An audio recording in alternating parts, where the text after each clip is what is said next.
Hey, welcome to another edition of Kyle Meredith with. It's the interview series presented by WFPK at WFPK.org, Consequence, and the Consequence Podcast Network. Thanks for making your way here for checking out the episode. Hit that subscribe button before we get started. That way you get new interviews just like this one sent to you every single week. You can grab us also anywhere over in the podcast land, Spotify, Apple Podcast, NPR. WFPK.org, Consequence, or of course right here on YouTube for the video versions. Anywhere you get your podcast from, you can subscribe to Kyle Meredith with. That's me, Kyle Meredith. Today, welcoming back Finn Wolfhard. You know, Finn, of course, from Stranger Things, from It's, from Ghostbusters. Lately, he was in Hell of a Summer and The Legend of Ochi. And his bands. Of course, he's been on here several times. First in Calpurnia. Now, for the first time, he's got an album under his own name, Finn Wolfhard. It's called Happy Birthday. So we're going to be talking about the music. We're going to be talking about, well, not being in a band. Of course, he's playing with people, and we're going to talk about that too.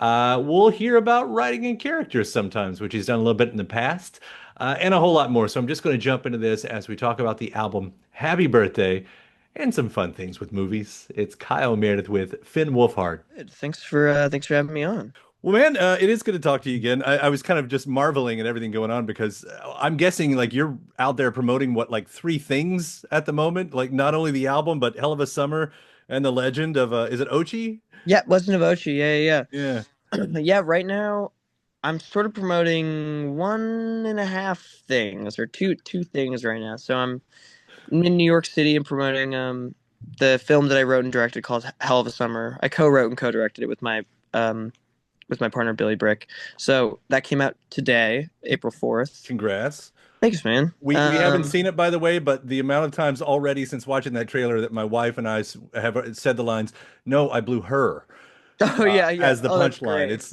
It's already made its way into our lives. Oh, that's the biggest compliment there can be, man. Thank you so much. But yeah, no.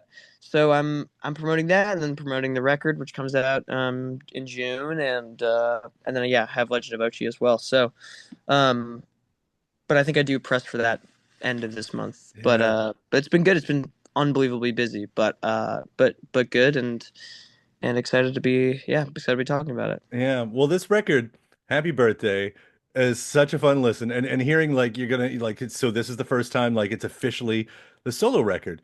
And Yeah, as we mentioned, like you and I have been talking since the Calpurnia days, with Cell and City Boy and all of those songs and then through the Aubreys and everything. But now here's the thing, like what is this for you? Like I read in the press release, like you had sort of made this challenge to yourself about writing like a bazillion songs in a short amount of yeah, time. Like, how do you arrive here?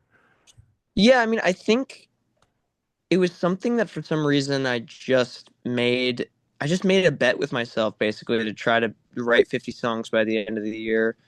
And sort of knowing that I wouldn't get there, but it was more to me it was more just a motivation to start writing. And and it sort of helps me just write a lot, and not that, I would say, I don't know, 90% of it was really bad, but then there's 10% of it that I think ended up like being really cool, and I used some stuff for Aubrey songs, and then there were these songs that I'd written on my own that to me felt like they were all kind of a part of all saying kind of a similar thing. Like it all seemed to have a theme around it, around these songs actually that were sort of about, yeah, just like coming of age, being, going to another chapter in your life. And so it kind of realized that I had a bunch of songs that were sort of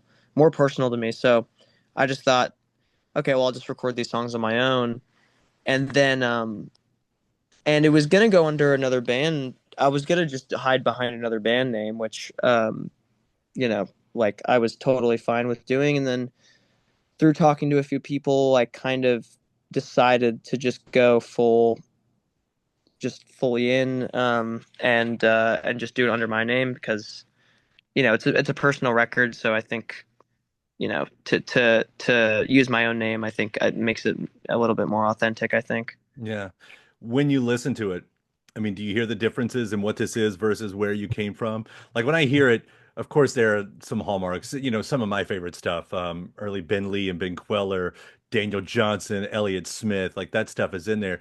And so is that garage rock that I remember from your earlier days, just this more grown up version of it, I guess.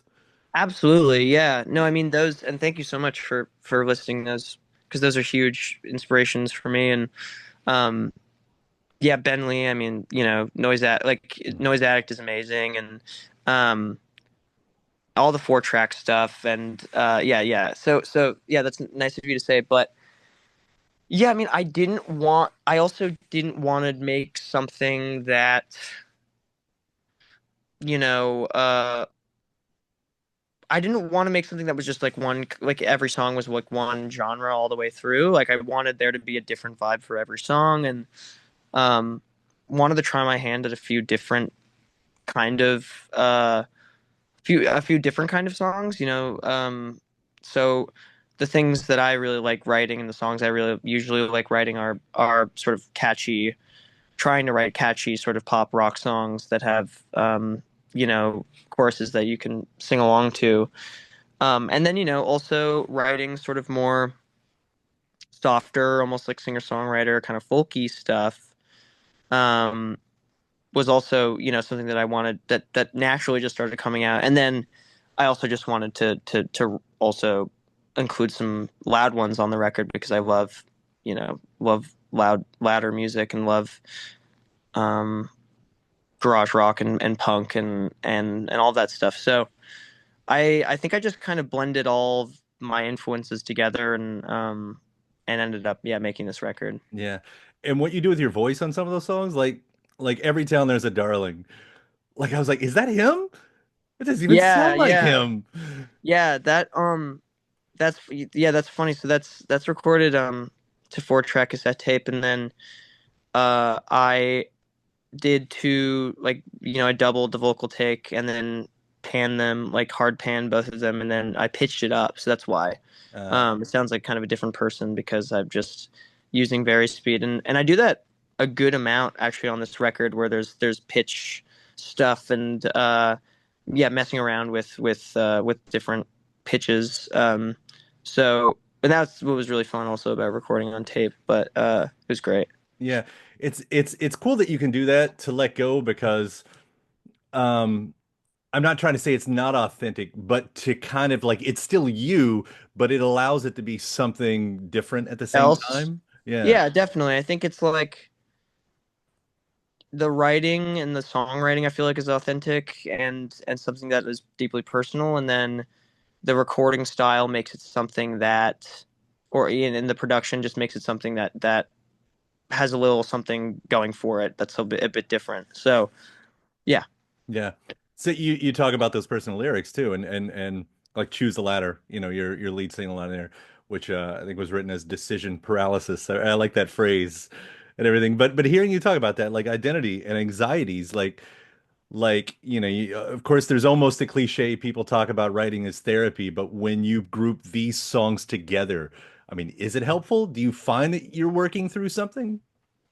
Yeah, I mean, yes and no. Like I usually just start with writing writing the music first, or writing a guitar riff or something that I really like playing and think is like melodic and kind of a song on its own, without lyrics. And then afterwards, yeah, like lyrics, I'll decide kind of in that moment of like what I want the song to kind of feel like or be about.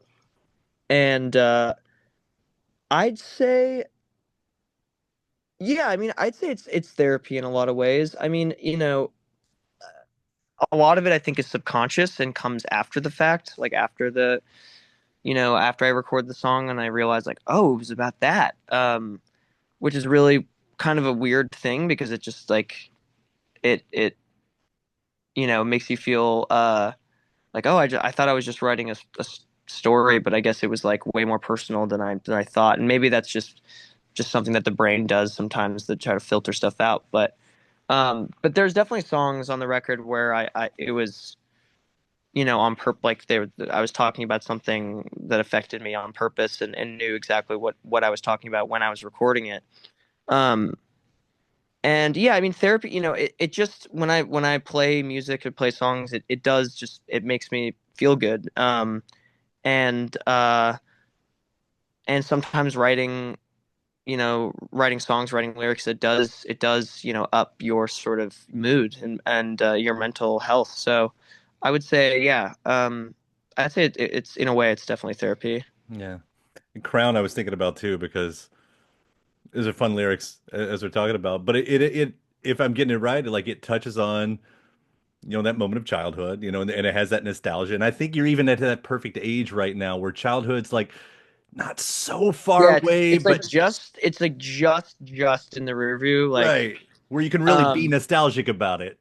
totally. Yeah, I mean, again, it's that thing of, I'm also not trying to sound like I'm a seasoned 40, like whatever. I'm still 22, and but I mean, I do remember there's a difference. Like there really is a difference between, being in your early 20s and then like looking back and thinking about your whatever when you were between, ages whatever 7 and 12, where it was like everything was so much easier and everything was done for you in a lot of ways, and like there in the I sort of, you get, like, I always, when you get bathed and your parents, like, wash your hair and put the cup of water or whatever on your head, and like that is, like, looking back, is actually just such a luxury.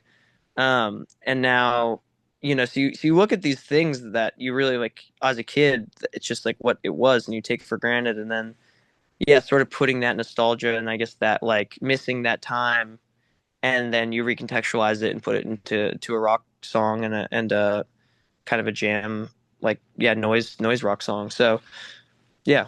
Yeah. You can't go back to your mom and ask her just to put a cup of water over No, your head I'm at this I point. weirdly, I think she would, which would be so weird. So no, yeah, I think we've moved past that. It's probably smart. It's probably for the Probably better for smart. everybody. Probably for the Yeah. best, yeah. Um, there is this moment before, so between the Aubreys and this, and I guess when you finish Saving the World, the movie, and you've got that character Ziggy Katz, and that was I've got Ziggy over my shoulder too, a different one. So you can start, yeah. As I'm thinking about that too. But that whole idea of writing from characters, and I don't actually know the story behind those two songs on that soundtrack, but do you ever find yourself able to do that, wanting to do that, writing Like for writing songs for characters? films. Yeah, well, writing from a character's point of view. Like Oh to me, yeah, that seems like a definitely. real good luxury, a tool in your belt, if you will. 100%. Yeah, I mean, so to speak on how those songs came about, Emile and Jesse Eisenberg, like, Emile, who was the composer on the film, who's amazing and did the score for Minari and like all these amazing films, and he wrote a lot of the music, or he wrote the music to the movie, and him and Jesse collaborated on the song "Pieces of Gold" and every song in the movie. And then really sweetly, they wanted my input, and there's some things that I added to it, and there's one little song in the movie that I wrote, but it's mostly just Jesse and Emile. And like what was so cool about that was the character is, this young, really insecure kid who is kind of actually, like, has a lot of self-confidence in himself, that he knows he sort of will be a successful songwriter, but because he's still 16, like, he still writes terrible things. um but it doesn't mean that he doesn't sometimes also write really great stuff as well. Like, so I think what was so cool about Jesse and Emile and the way that they did the music was, like, I think you have to be such an amazing musician to write like a character's bad music. Like, you just have to know what that would be, and like I find that so interesting. And then there's songs in the movie that I think are genuinely great. Like, I think "Pieces of Gold," that which is, I think, like the single that came out, I think is like a great song, and it just shows that, you know yeah, he's 16, but he might actually, like, have something. He might actually be like a talented songwriter in some way. Um, and as far as writing from a character's perspective, I mean, I think sometimes that's the easiest thing for me, to be honest. Like when it comes to songwriting, it's hard, sometimes it's hard to be vulnerable and personal with songwriting with the lyrics, and I mean, in a weird way, that's also probably why I'm an actor, because I get to just like, it's vulnerable being an actor, but it's not like you are airing out your dirty laundry, your personal dirty laundry. You get to like air out like this character's dirty laundry, and there's something kind of liberating and freeing about that. Um, and so for the same kind of reasons, sometimes like yeah, writing songs from the perspective of characters are can be really fun. So there's really only, I think, on the album like Every Town There's a Darling, really, and I guess the song Wait, which closes the record, I guess, are kind of the least like personal songs, but are more kind of telling stories Mhm. from the perspective of someone else. But that's like the first songs I ever wrote, and even for like Calpurnia and stuff before that, it was never, I was a kid, like a little kid, and in a lot of ways, I still am like a very young, I'm a young adult now, but a kid in a lot of people's eyes, and I didn't really, when I started writing songs when I was a kid, like I didn't have life experience to write on, so I wrote from the perspective of other people and other characters. So I think it kind of comes in and out in that way. Yeah, those are good songs. Those songs still stand. Cell is still a great song, Thanks, man. Yeah. that comes up in that stuff. And that's not hard because not everybody, most people, luckily, we don't hear their stuff when they start No, out, totally. I you mean, that's know. how I feel. That's how I feel now. I'm like, I'm proud of a lot of that music, and then there's like the odd song or whatever that I'll hear and I'll be like, oh, what were you thinking? But then I Sure. realized we were 14, so it's Yeah. fine. Did the best you could, and luckily some of it was pretty great. Yeah. So you're gonna take this stuff out on the road for a little bit too. I mean, is this Yep. sandwiched between gigs? But it's kind of a good small tour, right? Yep. Yeah. To kick off the record, we're doing a Pacific Northwest, like yeah, West Coast tour. So we're doing 2 nights in LA, and then San Francisco, Portland, Seattle, and then 2 nights in Vancouver. Yeah. It's cool that you get to get out there. I remember God, I had Maya on twice last year and her just trying to find the time to get those shows out there. Totally. It's like when you kind of, because you really do. Impossible when Yeah, you have I mean the show, it's all encompassing when we were shooting it. So it was hard to find time now that it ended in December, so now we have a bit more breathing room for planning stuff, which is nice. yeah. Which, by the way, and I'd say that as kind of the parting thing here because it's like I've had most of the Stranger cast on here over the years to talk about music, to talk about the albums. I mean, Joe's got his album just released today, actually, right? Yeah. It just And came it's out and today. it's amazing, and I highly recommend it to everyone out there. Yeah. Do you all share a lot between all of you all? Definitely. Yeah, yeah, Yeah. yeah. I